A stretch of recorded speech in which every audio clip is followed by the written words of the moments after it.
আজকে আমি একজন বীরশ্রেষ্ঠ মানুষের ইন্টারভিউ নেব, সেটা হচ্ছে আমাদের মধ্যে টুকু মশাই। চলেন। হ্যালো ভাইয়া, কেমন আছেন? আলহামদুলিল্লাহ।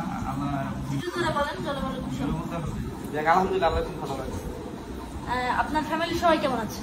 আলহামদুলিল্লাহ, সবাই ভালো, সবাই সুস্থ আছে। আমার ভিডিওতে এসে আপনার কেমন লাগছে? আলহামদুলিল্লাহ।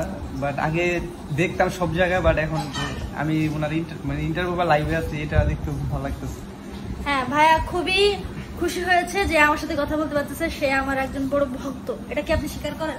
অবশ্যই, হ্যাঁ। আপনার সবকিছুতে ফলো দেওয়া আছে, ফলো করি, প্লাস ভিডিওগুলো দেখি, ফলো করি। ভাইয়া হচ্ছে প্রফেশনাল একজন ফটোগ্রাফার। আপনারা যদি তার থেকে মানে পিকচার তুলতে চান বা ফটোশুট করতে চান এন্ড আমাদের সাথে মিট করতে চান, তাহলে ভাইয়াকে কিন্তু ইনবক্স করতে পারেন। কিছু বলেন? ফটোগ্রাফিটা করি, আসলে এই প্রফেশনে আসার কোনো নিয়ত ছিল না বা কখনো আসবে এমন চিন্তাও করি নাই। হঠাৎ করে মানে প্ল্যানিং ছাড়াই এই ফটোগ্রাফিটা শুরু করা। পরে আস্তে আস্তে মেঘের সাথে পরিচয় হলো। পরে মেঘের মাধ্যমে মানে আমি চলচ্চিত্রের চান্স পাই বা একটা সুযোগ পাই। তখন দেখা যায় মেঘের মাধ্যমে আমাকে অনেক মানুষ চিনতে পারে। পরে এখন যে বর্ষাপু আমাকে চিনে, আমাকে চিনতো না, বাট আমি এটাও ভালো ভাগ্য, ভালো খুব সুন্দর একটা যে বর্ষাপু আমাকে চিনে। আর এখন ভাইয়া হচ্ছে উনি ফটোগ্রাফি করে, ওয়েডিং শুট করে, প্লাস আদার্স যে কোনো ফটোশুট। সো আপনারা যদি ভাইয়াদের যে কোনো টাইপের শুট করাতে চান, মানে ওয়েস্টার্ন টাইপের কোনো ড্রেস বাদে যে কোনো ব্র্যান্ড প্রমোট করাতে চান বা ওয়েডিং শুট করাতে চান, সেক্ষেত্রে কিন্তু অবশ্যই আমাদের জহিরুল ভাইয়ের সাথে যোগাযোগ করবেন। ভাই, আপনার পেজ নাম কি? আমার একটা পেজ আছে, জায়ের ফটোগ্রাফার, ওটা নিউ। আর এমনি সবাই আইডিতে বেশিরভাগ চিনে, এমনি জাহিরুল ইসলাম। আর এমনি ছাড়া মেঘ বা রিলেটিভ যারা আছে সবাই ওখান থেকে কাজ দেয়। আমাদের ফ্রিল্যান্সিং ভালোই চলতেছে। সামনে সিজন টাইম দোয়া করবেন সবাই, যাতে বেশি বেশি কাজ পাই বা আপনাদের ভালো ভালো যে স্মৃতি দিতে পারি। কারণ এই ওয়েডিং হলো একটা আর্ট, একটা ফ্রেম। আপনাদের গল্প আমাদের ফ্রেম, স্মৃতির যে বন্দি করে আপনাদের খুব সুন্দরভাবে সবকিছু দিতে পারি, এটাই কামনা করি। দোয়া করবেন সবাই, যাতে ফটোগ্রাফি একটা ড্রিম, স্বপ্ন আছে, দেখি যদি আল্লাহ চায় তাদের সামনে আগাবো। হ্যাঁ, তাহলে ভাইয়ের থেকে তো শুনলেন ফুল ডিটেলসটা। এখন আমি বলে দিচ্ছি যে আপনার পেজের নাম জায়ের ফটোগ্রাফার। জায়ের ফটোগ্রাফারে, হ্যাঁ আচ্ছা, যাই হোক, আপনারা ইনবক্স করতে পারেন যদি ফটোশুট করতে চান। আর আজকে হচ্ছে ওনাকে আর পচাইলাম না, যেহেতু বেচারাকে অনেকদিন ধরে আমরা পচাচ্ছি। উনি হচ্ছে আমাদের একটা ফানি ব্রাদার যেটাকে বলে। ওনাকে পচাইলে উনি কখনো কোনো দিনও মাইন্ড করে না, যার জন্য আমরা ওনাকে পচাইতে স্বাচ্ছন্দ্য বোধ করি, মানে আমাদের ভালো লাগে। যে হচ্ছে মেন কথা ফাজলামি মর্ম বুঝে না, তার সাথে আসলে ফাজলামি করা যায় না। কিন্তু ভাইয়া আসলে আমাদের প্রত্যেকটা জিনিস অনেক সুন্দরভাবে রেসপন্স করে, এই জন্য আর কি আমরা তার নিয়ে মজা করি। সো এতটুকুই।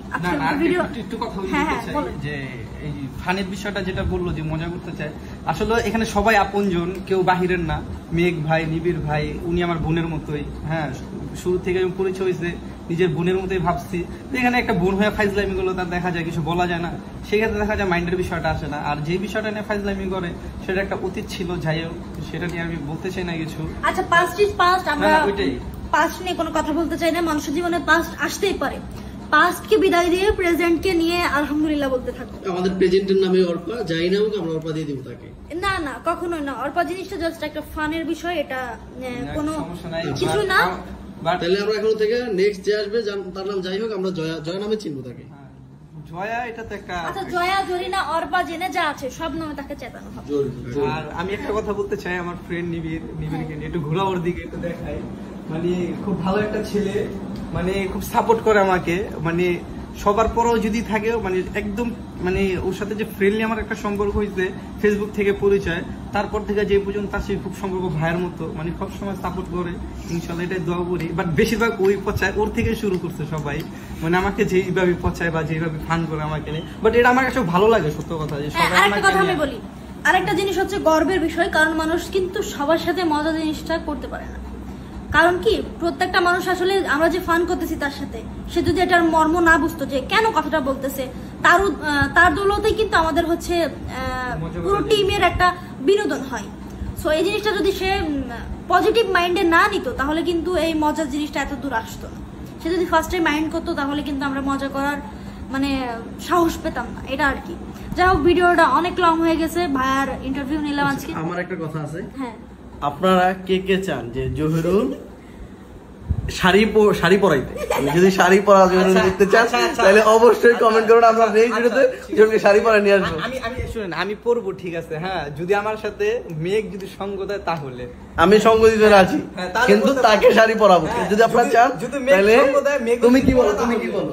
আমি টোটালি এই বিষয়টাকে সাপোর্ট করি, কিন্তু আমার হাজবেন্ড শাড়ি পরবে এটা আমি শাড়ি পরবো, আমি শাড়ি পরতে হবে না তাহলে আমি এটা সাপোর্ট করতে চাই না। সঙ্গ দিতে মানে সাপোর্ট পাশে আমি দিলাম, একটু সাপোর্ট দিলাম যে হ্যাঁ আপনি বলেন কিছু। আমার বলার তেমন কিছুই নেই, মেঘ বর্ষা যা বলছে পুরোটাই বলছে। তারপরও আসলে একটা কথা বলার, আমরা আসলে পুরোটাই একটা ফানি টপিকস নিয়ে জহিরুলের সাথে কথা বলি সব সময়। এটা কেউ সিরিয়াস না, আপনারা কেউ সিরিয়াস নিয়েন না, কারণ এটা হচ্ছে আমাদের ভিতরে একটা বিনোদনের জন্য আর কি করি। আর অর্পা বলতো কোনো মেয়ের নাম নাই, কোনো মেয়ের নাম নাই, এটা হচ্ছে ব্যাচেলার পয়েন্টের রোকেয়ার মতো মানে একটা কাল্পনিক চরিত্র যেটা বলতে পারেন। জহিরুল অবশ্য অনেক সময় এটা নিয়ে অনেক আপসেট হয়, আপসেট হওয়ার কিছুই নাই। আজকের পর থেকে আরো বেশি করে পচাই এটা আপসেট হওয়ার কিছুই নেই, আজকে থেকে এই টপিক সম্পূর্ণ চেঞ্জ। এখন থেকে জয়া সেটা হবে, তারও কারণ আছে। মেঘ যেটা বলছে, যদিও সে শাড়ি পরে, আজকে থেকে এই টপিক আর কথা বলবো না। আপনারা নতুন কোনো বিনোদন পাবেন, অবশ্যই আমাদের সাথে যুক্ত থাকতে হবে। সেক্ষেত্রে আর কমেন্ট করে জানাইতে হবে কে কে শাড়ি পরা দেখতে চান, আমরা তাকে শাড়ি পরাবোই। মেন কথা হচ্ছে, আমি যদি আমার মানে ফানি ব্রাদার কাছে আবদার করি যে ভাই শাড়ি পরতে হবে আমার জন্য অন্তত, সে কিন্তু কখনো না করবে না, বিকজ সে আমাকে অনেক বেশি রেসপেক্ট করে। আর আমরা চাই যে আপনারা ওইটা বলেন। কথা বলি শুনে, ফান করে যা বলতেছে, আমি তো বললামই একটা কথা, যদি আমার সাথে মেঘ যদি সঙ্গ দেয়, আমার সাথে সেম ভাবে শাড়ি পরে, শাড়ি কেন পরবো ভাই? দুজন কি শাড়ি পরতে পারে? না দুইটাই শাড়ি পরবো, সমস্যা কি? একজন তো সঙ্গ লাগে, তাই না? তাই আমি মেঘ রে ভাই শাড়ি। আচ্ছা পরবো না, আগে তোমার না সাথে আমি নিবিড়কেও এখন নিলাম, হ্যাঁ, তিনজন একসাথে পরবো আমরা। আপনার রিঅ্যাকশন ব্রাদার? আমরা তিনজন একসাথে পরবো। উনার রিঅ্যাকশন এইটা। আচ্ছা যাই হোক, ভিডিওটা অফ করো, অনেক হয়েছে ভিডিও।